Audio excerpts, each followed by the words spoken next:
হেলে পড়া বহুতল ভাঙতে গিয়ে একেবারে তুলকালাম কাণ্ড।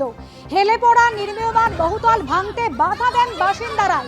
পুরকর্মী এবং পুলিশ কর্মীরা আসেন ঘটনাস্থলে এবং সেই সময় এভাবেই বহুতলের গেট আটকে বাধা দিতে থাকেন আবাসিকরা।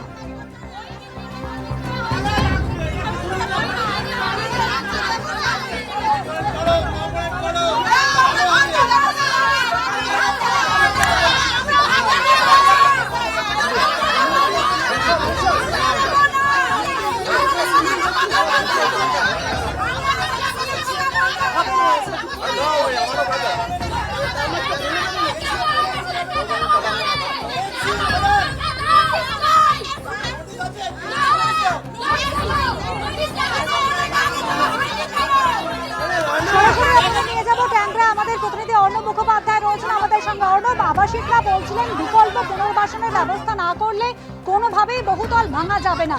পুরকর্মীরা পুলিশ কর্মীরা বোঝানোর চেষ্টা করছিলেন, কোনো ফয়সলা হলো? দেখো, এই মুহূর্তে আমরা রয়েছি সাদা বিল্ডিং বা এই গীতাঞ্জলি বিল্ডিংটার মধ্যে, এবং এটা দেখতে পাচ্ছ এই সবুজ বিল্ডিংটা হচ্ছে পুষ্পাঞ্জলি বিল্ডিং। তো যেটা সাদা বিল্ডিংয়ের যে বাসিন্দারা রয়েছেন তারা আজকে ভেতর থেকে পুরো দরজা লক করে দেন এবং লক করে দিয়ে বলেন যে পুরসভার কর্মীরা এবং পুলিশ যখন আসে যে তাদেরকে ভাঙতে দেওয়া হবে না। এই মুহূর্তে দেখো যে ভাঙার কাজ বন্ধ রয়েছে। এখানে তোমাকে দেখিয়ে দেবো পুরসভার যারা লেবাররা রয়েছে, দেখো হাম্বর নিয়ে তারা বসে রয়েছেন। পুরসভার লেবাররা সামনের মাঠে বসে রয়েছেন, পুলিশ কর্মীরা সামনে দাঁড়িয়ে রয়েছেন। এই মুহূর্তে তোমাকে দেখাচ্ছি পুরো মাঠ জুড়ে যেহেতু এরকম একটা উত্তেজনার পরিবেশ তৈরি হয়েছে, প্রচুর মানুষ জড়ো হয়েছেন।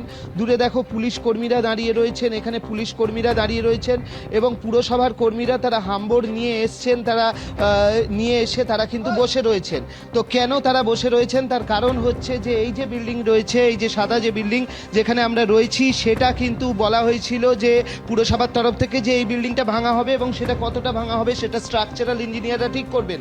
কিন্তু এই সাদা বিল্ডিংও প্রস্তুত সবই বিক্রি হয়ে গিয়েছে এবং সেই কারণে এখানকার বাসিন্দাদের বক্তব্য এখানেও তারা থাকেন। এই বিল্ডিংটা ফাঁকা বলে ফাঁকা নয়, সবুজ বিল্ডিংয়ে লোক আছে বলে তাদের কথা পুরসভা ভাবছে, কিন্তু এই সাদা বিল্ডিংটা যে পুরোটা ফাঁকা, এটা ফাঁকা নয়, এগুলো বিক্রি হয়ে গিয়েছে। সুতরাং তারা কোথায় যাবেন? এত বড় একটা বিল্ডিং যদি অবৈধভাবে হয়ে থাকে তাহলে তো এতদিন পুরসভা পুলিশ প্রশাসন দেখলো না কেন? এখানে দেখতেই পাচ্ছ হতাশ হয়ে বসে রয়েছেন সবাই। এদের নিজেদের ফ্ল্যাট ছিল, এদের নিজেদের এখানে ফ্ল্যাট ছিল। তোমাকে দেখাবো এই মুহূর্তে নিচে যদি আমরা নামি তাহলে ঠিক নিচে কি অবস্থা রয়েছে।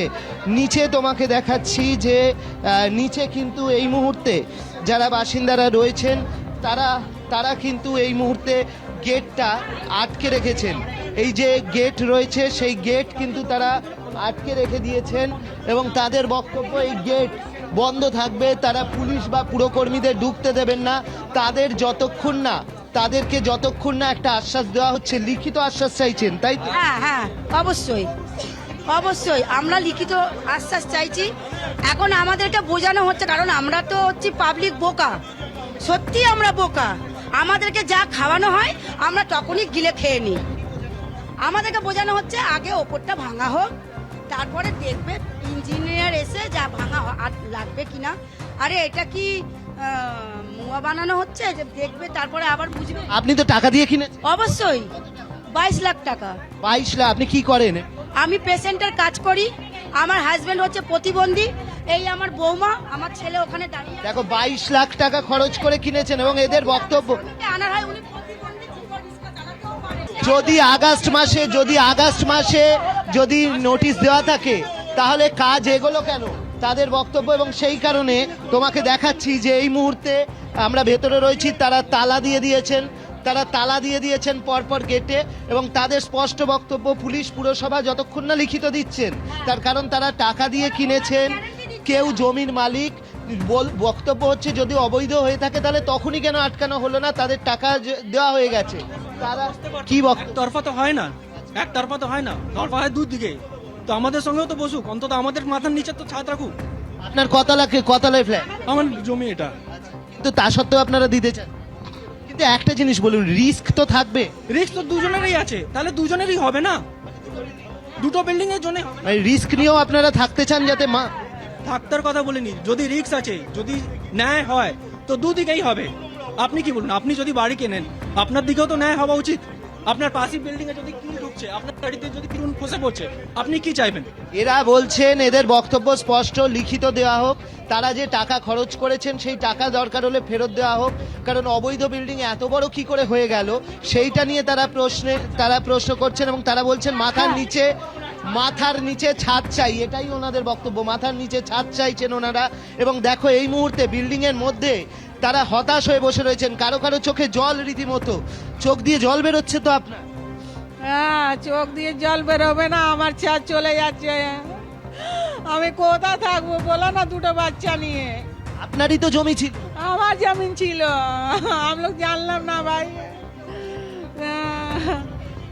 দেখতেই পাচ্ছ সবাই এরা ভেতরে বসে রয়েছেন এবং তাদের বক্তব্য এই যে নির্মীয়মান বাড়ি, সেই নির্মীয়মান বাড়ির ভেতরেই তারা থাকবেন যতক্ষণ না তাদের লিখিত আশ্বাস দেওয়া হচ্ছে, মাথার ওপর ছাদের আশ্বাস দেওয়া হচ্ছে। তারা কেউ জমি দিয়েছেন, কেউ টাকা দিয়েছেন, কিন্তু তা সত্ত্বেও তাদেরকে যেভাবে পরিস্থিতিতে পড়তে হচ্ছে, তাদের বক্তব্য পুরসভা লিখিত একটা কোনো আশ্বাস দিক তাদেরকে, তারপরেই তারা পুরসভাকে তাদের যে অনুযায়ী কাজ সেই কাজ করতে দেবেন কিনা সেটা ভেবে দেখবেন।